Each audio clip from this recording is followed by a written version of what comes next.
Hi, I'm Grant Nicholas from the UK band Feeder. Great to have you here. We're so happy to be welcoming you guys back to Australia after 14 years. It's about time. What happened?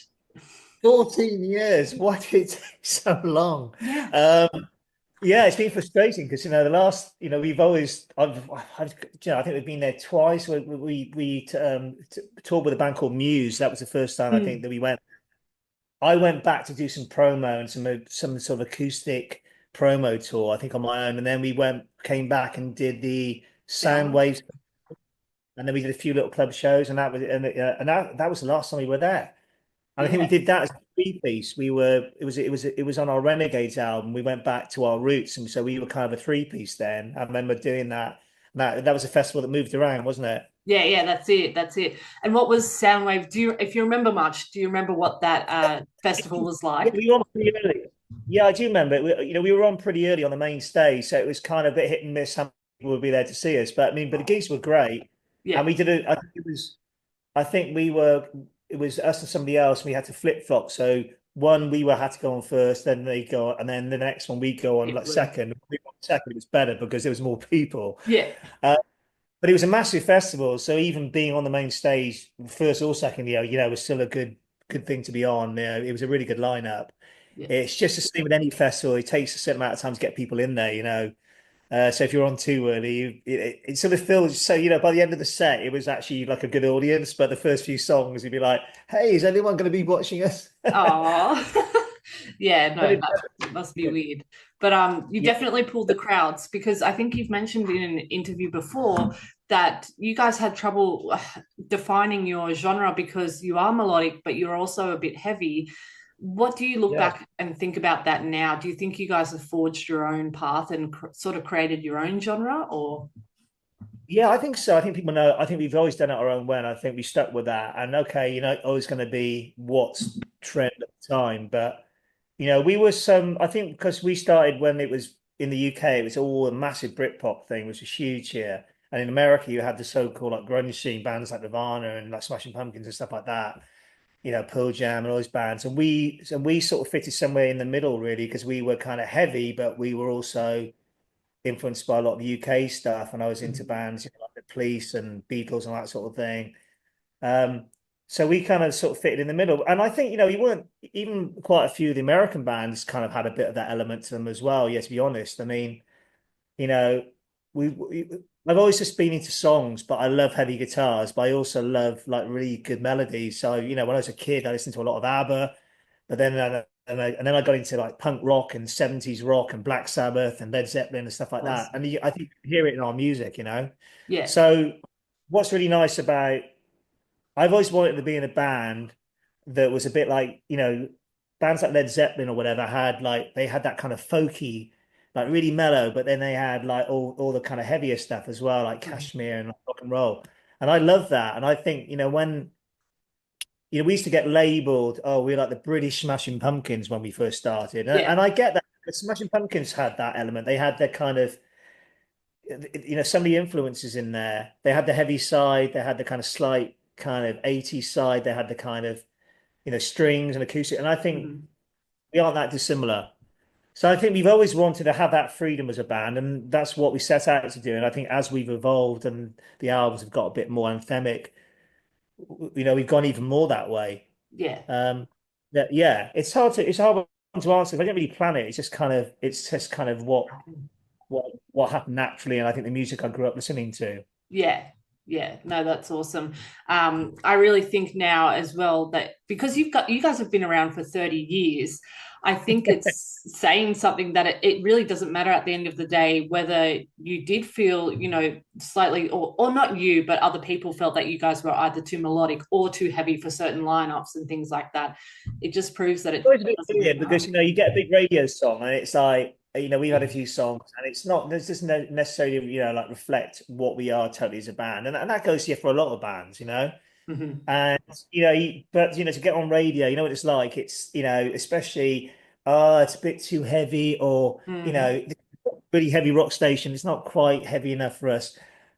It is frustrating. It's like, well, we'll listen to this song on the album and you can play that one and that's a heavy track. But Yeah. for me, being one thing the time for me as a writer is a bit, it's just not what I'm really into, and I find it's a bit it's it's a bit like I like to have light and shade. Yeah, And even some of the best heavy bands, they always say every good rock band has a ballad. And it's kind of partly true. Even like Metallica have ballads, and it's like, definitely. well, it's just a natural thing. And I think it's great to rock out, but I think it's nice to have some dynamics and to have a little bit of light and shade. And it's Mhm. something we do naturally. And I think, yeah, it is frustrating at times. So I think people maybe hear one of our bigger songs, big radio songs like Just a Dale Buck Rogers or something, and they think, Mhm. oh, they're kind of an indie poppy rock band. But I was like, yeah, but you should listen to some of our heavy The stuff other too. stuff, There is that's it. I think you have to get us more when you need to listen to a lot of our music, and you also need to see us live as well. Mhm. And that goes for a lot of bands. Yeah, definitely. To get a full feel of the range and of just of what you guys can do. Yeah, I mean, going back to like, to like Smashing Pumpkins, I mean, if you heard some of their songs, you think they sound like kind of electronic thing, and then you go and hear one of their early things, Yeah, it was off Somebody's Dream or Gish or whatever, and they go, oh yeah, they got rock songs too. yeah. I think you just have to for a band like Feeder, it's the same thing. You have to really listen to what we do and listen to more than one song. Yeah, definitely. Well, that brings me to my next question as well. Can you tell us a little bit about your latest release, Black Red, and how it fits together with Torpedo? Yeah, well, it's a sort of double album. The first time I've always wanted to make a double album. I know it's a very old school thing. It's quite prog rock double album, but I always wanted to do it because I write a lot of songs. I felt, well, we've been a band for 30 years. We've done quite a lot. The songs are there. Let's do it. Let's do a double album. Torpedo was going to be a double album, and I got cold feet last minute, so we decided to make that a single. So there was a lot of songs left over from that. Plus, I wrote another album's worth of stuff. In fact, actually more than an album's worth of material. And I just thought, you know what? This feels like one big body of work. It should be Yeah, connected in some way, almost like a trilogy. Let's make this like the double album. Then we can put a full stop on that, and then move on to the next thing. Whatever that is. yeah, Um, so that's how it kind of came about, really. Um, yeah, but with Black Red, the reason why I call it, I like the title, the simplicity of it is because I really wanted it to be a double album, but almost like two standalone albums in their own right. So it is like a trilogy thing. So if you had the one CD and you put it on, mhm. it would hopefully stand up as an album in its own In right. So itself. yeah, you'd rather it just be one big long thing. Yeah. Oh, that's Uh, awesome. that's how we want it to be. Because I think sometimes it's a lot of information for people to hear in one play. Yeah, And I like to have a lot of filler and just be that typical album, double album problem. We go, yeah, it would have been better as a single album. It's too much filler. I really try to avoid that. that's why And you split it up. yeah, from the reaction from the fans and the press, I think we kind of achieved that. I think there's Mm. enough. Uh, I don't think hopefully it doesn't sort of outstay its welcome. Oh no, I'm sure it won't. I'm sure that's what we've all been waiting to. It is what we've all been waiting to hear, especially after Torpedo. And as you said, you just had so Yeah. much there. No, it'll be great. Got some Um, really good developments on that record. I think it's got a lot of, when I hear it now, I've got, because, you get so close to it when you're actually making it. But yeah, there's some songs in there that, kind of remind me of some of our really early stuff, but sort of done in, now we're a bit older and we've done certain things. We don't want to lose identity as a band, but we don't want to feel like we're just making the same record over and over again. But we just try and make the music that we like and hope other people like it, and that's the best way of doing it. Otherwise, you compromise. Otherwise, yeah, yeah, awesome. Feeder will be here in April. What can your Aussie fans expect to hear? Like, are we going to hear a mix of your old and new stuff, or is it just going to be Black Red? no, it'll be a mix. I mean, obviously, we're going to do some Black Red stuff. It'll be a good mixture of stuff. Probably a bit more of a mix than we did on the actual Black Red UK tour, because obviously that was more focusing on Black Red. But even then, we still did some of the big hits. But so I think because we haven't been to Australia for so long, we'll Yeah. probably we'll try and do something from our earlier records. We do a few of the big singles and Uh, obviously pick favorites. Maybe alternate a few from Black Red because there's yeah. quite a few to pick. Yeah, But yeah. singles from Black Red, we'll definitely do most of the singles from it, and maybe we'll pick a different one and maybe alternate it some nights. We'll do some stuff from Torpedo. We'll probably do something from our first album. Yeah, so hopefully a nice mix, but obviously we still want to play some new songs to people as well. Yeah. Oh, fantastic. And I know it's very early to talk about, but do you have an idea of any support bands you'll have on the Australian tour? No, I mean, this whole thing's only just come to quite quickly because I've been trying to get back to Australia for so long. I said, to Yeah. my manager, I said, look, can we please look into going back to Australia? Is there anything that wants to come back? And they put and our agency put some feelers out, and we had some really good sort of feedback. And then Yeah. they came back saying, yeah, really wanted to come. We were like, yes. Yes. So and I only saw the ad go up like a few days ago. I was like, oh, it's actually happening. Oh, yeah. So. As far as like supports, I haven't got a clue at the moment, but I No. will probably see what the promoter comes up with, and maybe what I try and do is, unless there's a band that we get sent that we love and they want to do all the dates, or we just start to get really good bands, from those cities probably because they can hopefully bring their own fans along as well. Yeah. Yeah. Maybe maybe they'll like us, and all their fans, will be into us, and vice versa. I mean, that's always the best way, I think. Yeah. Cool. What's the key to keeping a band together for 30 years? And congratulations on that, by the way. To be like a marriage. Yeah. Yeah. Well, it is a bit like that, I think, but it's you know what? I think it's just keeping it.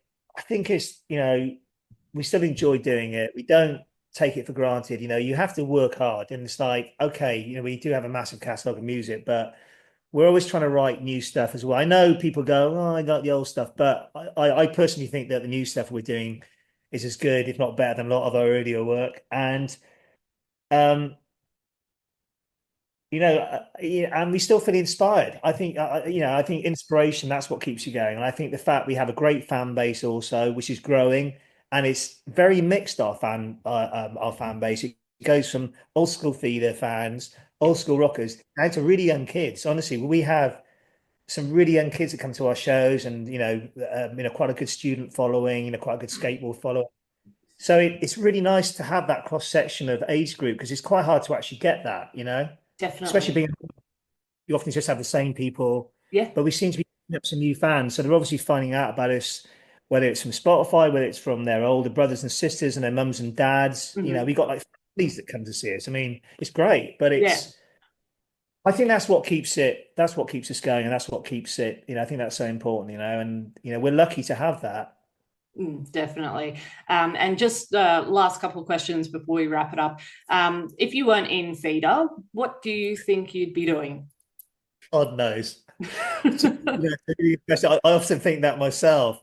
Uh, Well, whether I'd be writing songs for other people, maybe, or whether I would be doing something completely different, maybe something in like I don't know, maybe something in sort of like fashion. I mean, I know That's clothes, making cool. clothes. I mean, I love vintage clothes. I mean, mind you, looking at me, you probably think fashion, but No. I love I love kind of like clothes, like vintage clothes shops. I mean, I've always been into that. I mean, I love vintage furniture, anything like that. So maybe I'd have a vintage shop or something like that. Maybe I'd be Oh, doing something something like creative, or maybe something in the art world. yeah, Uh, definitely. but I can't imagine myself working in a bank. I mean, I'm terrible at maths, so Me too. I wouldn't be the best. But yeah, there's something like creative. I'm better at that kind of thing. I'm not, I'm better at that sort of more like creative stuff than I am kind of, more academic stuff, maybe. Yeah, you suit that more creative side, I think. Not that you're not academic, I'm sure, but No, yeah, I mean, I'm not so, yeah. I was definitely better at art than I was at maths at school, that's for sure. yeah, no, me too. Is there anything you'd like to say to your Australian fans? Just, we can't wait. It's been a long time. Come and see us. It's going to be a fun. We just want people to have a great time. We've always, every time we've played there, there's been really nice audiences, like really relaxed. We've always felt like very welcome. So come along, see us. It's gonna be a rocking show. Be a good mix of feeder classics and obviously new record. Um, it might be a while, till we come back next. So That's this is it. a chance to be feeder. Yeah, definitely. So fans of Feeder, you can catch them on in April, kicking off in Perth on April the 3rd. We can't wait to have you guys here. Thank you so much, Grant. My pleasure. Thanks a lot.